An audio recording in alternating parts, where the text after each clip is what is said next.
Can you hear me?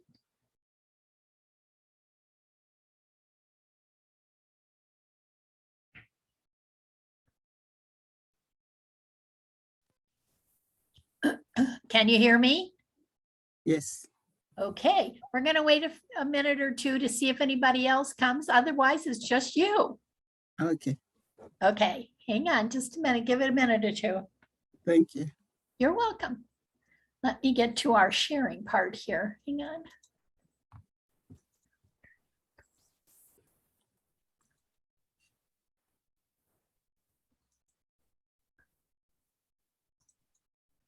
Can you see that, Yes. Bernadette? Okay, good. All right, we're going to go over dates and deadlines today. Okay.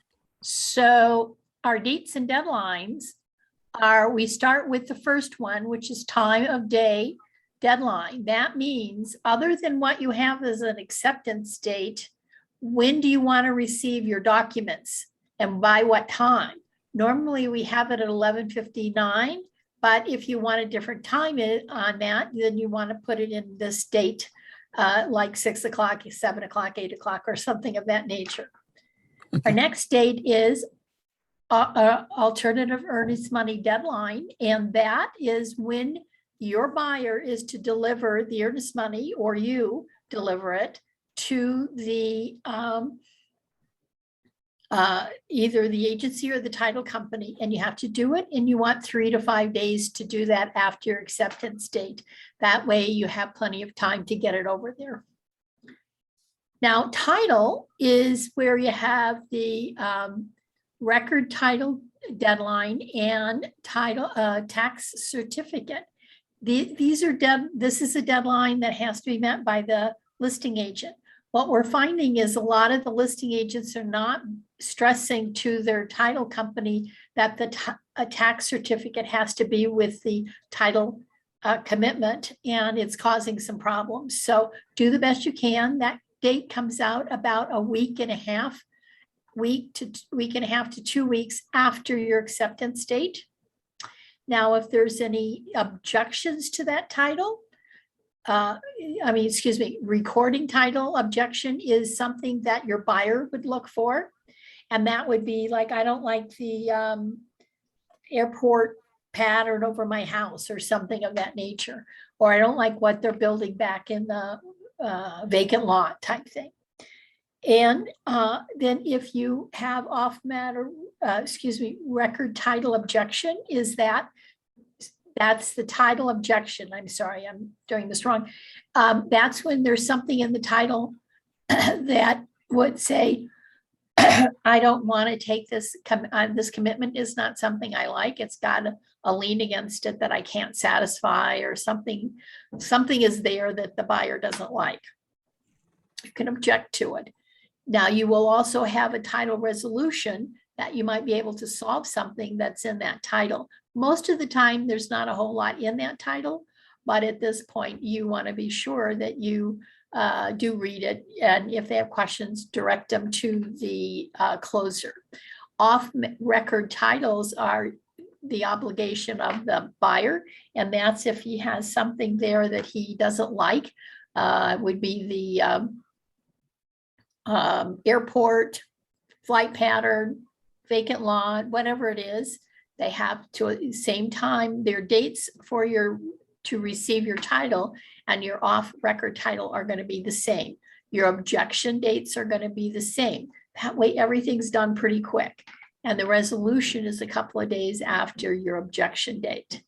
Third-party approval, you don't have anything, and you don't want to put any NEAs in there. You want to leave that blank. Association documents deadline, that is on the listing agent. He's to give the buyer all of the association docs in paragraph 7. If there's something missing, he needs to say we don't have it. And then your buyer needs to review it. If they don't like it, then they can terminate under whatever they have in the title commitment deadline. Next thing is the seller's property disclosure deadline.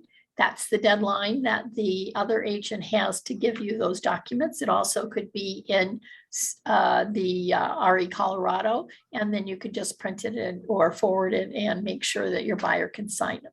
Same with the lead-based paint. You want to make that within the first week or so.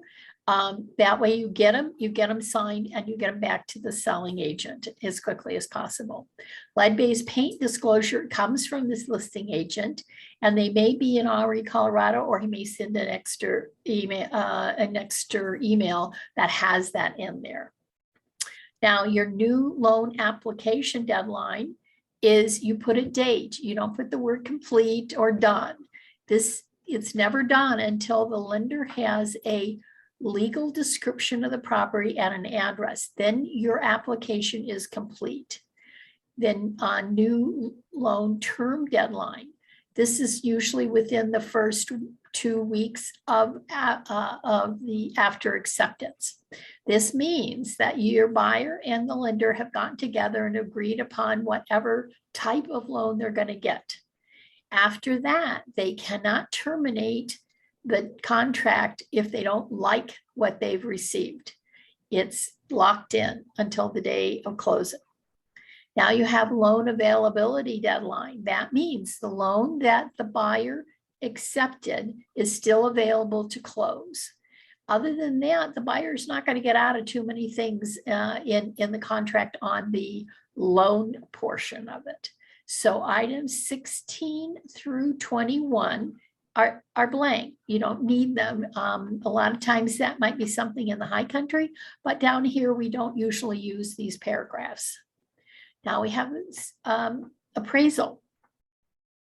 You always want to put an appraisal in, and you want to tie it to very close within the first about a week and a half to 2 weeks prior to closing, so that they have enough time to get it to the underwriter and do it. Don't make it a short deadline, because sometimes it's hard to get it. And once it's done, you have 2 days after that to 2 or 3 days after that to object. If you're objecting to anything, then you have about 3 days, 2 to 3 days after that to resolve whatever that is. So it didn't meet the agreed upon selling price, that would be an objection. And then everybody has to agree to resolve it, or the contract will have a natural death. A survey, you don't need to put survey dates in here if you have a condo or townhome. You do need them on a single family dwelling, and I always put them in. It doesn't mean you're going to use them. It just means that you might need to, because the bank or the lender or the title company might need them. So you want to put it in, and you want to get that done again about 2 weeks prior to your 2.5 weeks prior to closing. To get it depends on where it is, because it could take a longer period of time. So you want to be sure you do know that you have how long it's going to take to get a survey. So you get your survey. If there's any objections to it, you put it in. Otherwise, then you resolve. And it usually you don't have too many, but every once in a while you do have something. So it's always nice to put the dates in, but not for condos or townhome, because they're not required. So you have a water right examination deadline. That means if the property that your buyers are purchasing and water is conveying with that, you want an attorney to review that. The reviews for water right attorney and mineral rights attorneys are running 2 to 3 weeks. So you want to put a deadline that would meet that kind of deadline, because if they don't like it, then they're going to bail out of it. They're going to terminate the contract. Now you have your inspection. Inspection termination deadline and inspection objection deadline are going to be the same. You can only do one or the other. You cannot do both. So if you have an inspection and you have 40 things that are wrong with the house, you can terminate. And unless you have a small amount of things you want to ask the seller to do, then you put an objection. Once you put an objection in, you have resolution time. So you have it, you do this within the first week and a half to 2 weeks of your deal.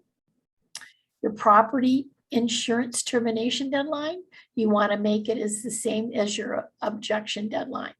You want the buyer to call to make sure that they can get their insurance on the property. Don't assume that they're going to get their insurance. They could be in a floodplain, they could be in a fire area. So we always want them to do that quickly so that they can go ahead and make sure they can get the binder and that the price is what they can live with. Then you have due diligence and you have a delivery of due diligence. But if you didn't ask for anything, you don't have to put any dates in here. If you asked for the lease on the solar or whatever it is, then you put dates in here and you put them approximately the same amount as your water rights. That way you want to get them done within the first week and a half to 2 weeks so that everybody can look at it. If they don't like something in it, then they can terminate. So if they pulled permits or they didn't pull permits for the basement to be finished and the buyer, that's important to them, they can terminate on these. But you don't usually, if you're not asking for anything, you don't have to put any dates in here. Conditional sale deadline is when you have a house that's under contract and you're due to close it by an X date. You always want to put into additional provisions that this is contingent upon, regarding paragraph 10, conditional sale deadline, house is under contract at 123 Main Street. All inspections have been completed and we're due to close on whatever date, and that date is here. That paragraph says the house has to be sold and closed. Now, this is the lead-based paint deadline. So if you go back up here and we have a lead-based paint date that we are to receive the lead-based paint document, and then we have a date that we have to get it back to the listing agent. That should only be 1 or 2 days. You don't want to have it taken out far out. You want it done right away. So now you've set your closing date. You always want to put your possession date and your time. People put down after delivery of funds and things like that. That's not appropriate. It doesn't say that in the contract. It wants a time. If you close earlier, then do a quick A&E and have the time changed. You have acceptance time. You want to be sure you've had a conversation with the listing agent to find out how long does the seller needs to respond on a contract. This way you'll know what kind of date and time you're supposed to put in there. Okay, so now these are all the dates and times. Bernadette, do you have any question on any of these?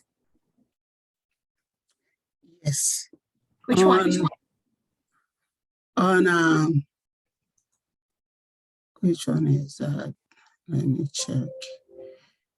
Okay, on the inspection and resolution. Yeah. Hang on just a minute, I lost my thing.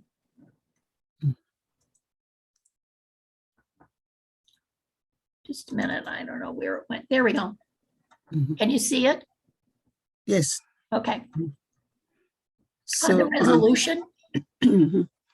On inspection and resolution, if the inspection is done, but there's no objection deadline, Okay.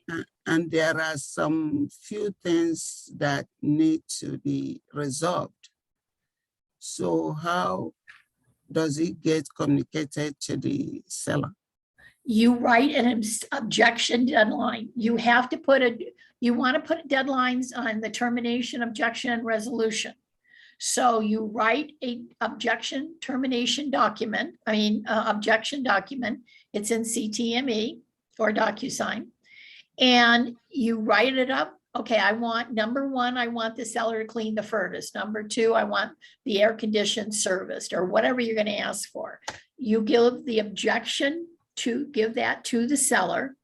And in turn, the seller on a resolution will say, yes, we're going to do that, or no, we're not, or we'll give you a credit. Does that make sense to you? Yes. Okay, what other question do you have?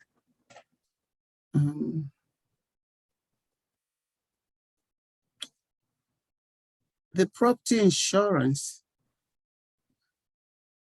can the buyer pay for it upfront, or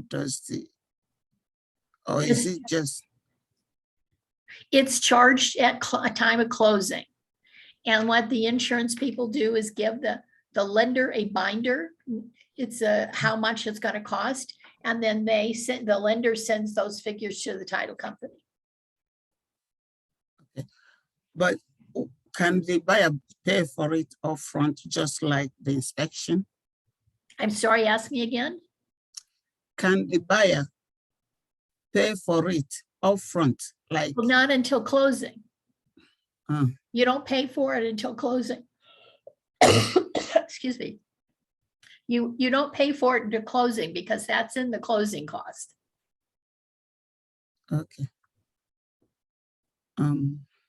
The insurance agent won't let them pay unless that has to be at closing. Okay. But what's another one?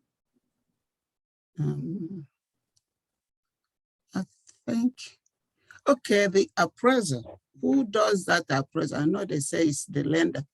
It is the lender that orders the appraisal, and the Okay. buyer will pay for that in advance. Okay.